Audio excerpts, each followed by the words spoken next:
Hello dear students, we are going to continue today the last part that we were discussing in the activity sheet part 1. आपण activity शीट्सवरती जी series start केलेली आहे त्या सिरीजमधल्या first पार्टमध्ये आपण human sound जो आहे ही concept शिकत होतो.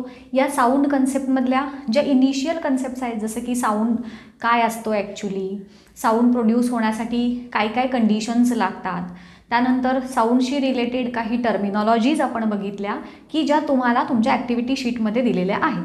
आता तो पार्ट आपण कंटिन्यू करूयात. याच्यामध्ये आज आपण जो पार्ट बघणार आहोत त्याच्यामध्ये पहिला पार्ट आहे टाईप्स ऑफ साऊंड. स्टुडंट्स, आपल्याला नॉर्मली जो आवाज ऐकू येतो त्या आवाजाला आपण म्हणतो ऑडिबल साऊंड. 3 प्रकारचे मेन साऊंड जे आहेत त्यापैकी जो पहिला साऊंड आहे तो ऑडिबल. ऑडिबल साऊंडची रेंज ही काय असते तर 20 हर्ट्ज पासून 20,000 हर्ट्ज की ज्यालाच 20 किलो हर्ट्ज असं पण म्हणतात.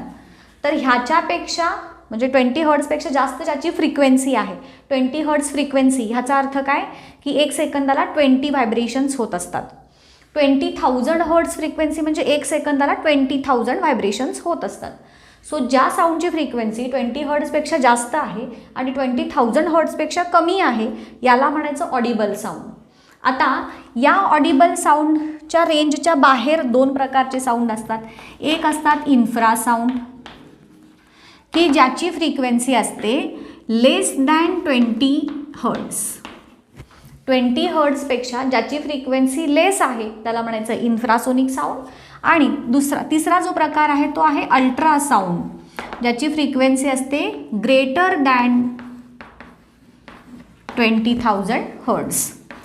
ज्याची फ्रिक्वेन्सी 20,000 हर्ट्जपेक्षा जास्त असते त्याला म्हणायचं अल्ट्रासोनिक साऊंड. हे 3 प्रकारचे साऊंड झाले. त्यानंतर पुढची कन्सेप्ट आहे रिफ्लेक्शन ऑफ साऊंड. नॉर्मली जेव्हा कुठल्याही ऑब्जेक्टवरती साऊंडच्या वेव्ज स्ट्राईक होतात, जसं लाईटचं आपण बघितलं आहे की लाईट रेज एखाद्या ऑब्जेक्टवरती स्ट्राईक होतात आणि ते रिफ्लेक्ट होतात. मग याला आपण इन्सिडंट रे म्हटला, याला रिफ्लेक्टेड रे म्हटला. हा त्या दोघांच्या मधला आणि सरफेसमधला नॉर्मल झाला. मग तसे सेम साऊंड वेव्स देखील कुठल्याही ऑब्जेक्टवरती स्ट्राईक होतात. ते स्ट्राईक झाल्यानंतर they get reflected back just like our light rays.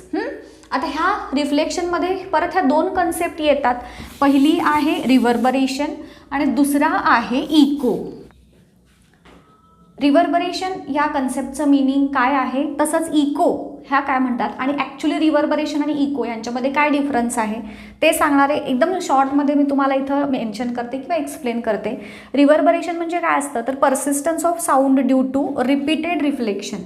एखादी एम्प्टी रूम असते, एखादी रिकामी खोली असते, त्यात काही सामान जेव्हा नसतं तेव्हा काय होतं तर जो साऊंड प्रोड्यूस होतो तो अशा ह्या ज्या प्लेन सर्फेसेस, हार्ड सर्फेसेस असतात भिंतींसारखे, तर त्याच्यावरती तो रिफ्लेक्ट होतो आणि ते दो साऊंड वेव्स रिटर्न बॅक.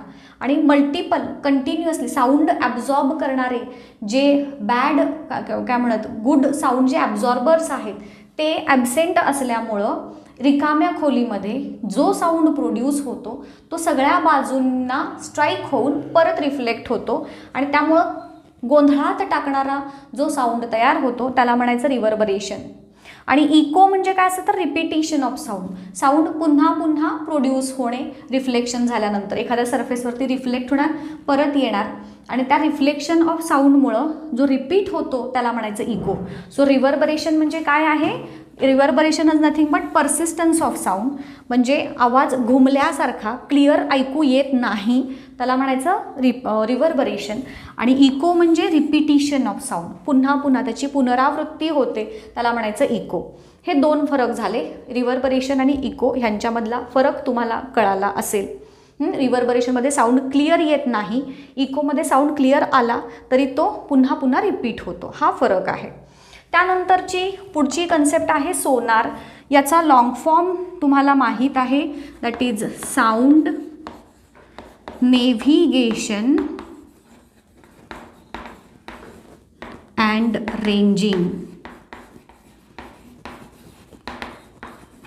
आता ह्या सोनार टेक्नॉलॉजीचा यूज कशासाठी केला जातो तर अंडर वॉटर जे ऑब्जेक्ट आहेत, समुद्राच्या तळाशी जे ऑब्जेक्ट्स असतात त्यांची डेप्थ काय आहे हे शोधून काढण्यासाठी ह्या सोनार टेक्नॉलॉजीचा यूज होतो.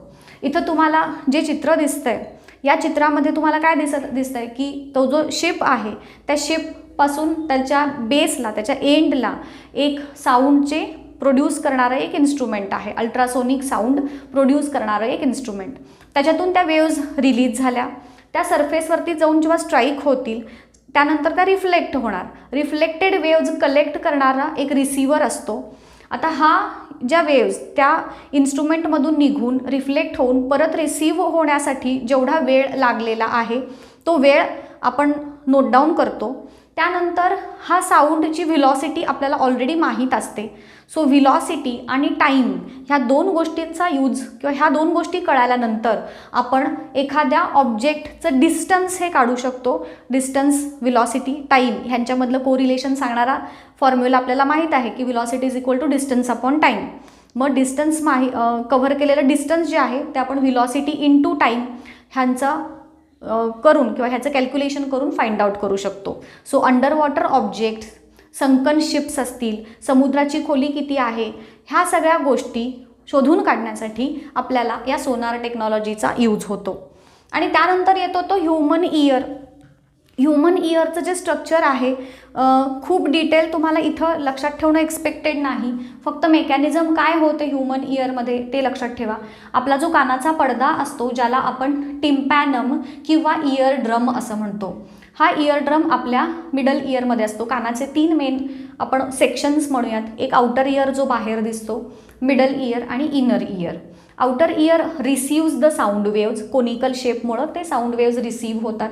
मिडल इयरमध्ये असतो इयर ड्रम की जो साऊंड वेव्ज आपण काल शिकलोय कालच्या लेक्चरमध्ये की व्हायब्रेट होतात.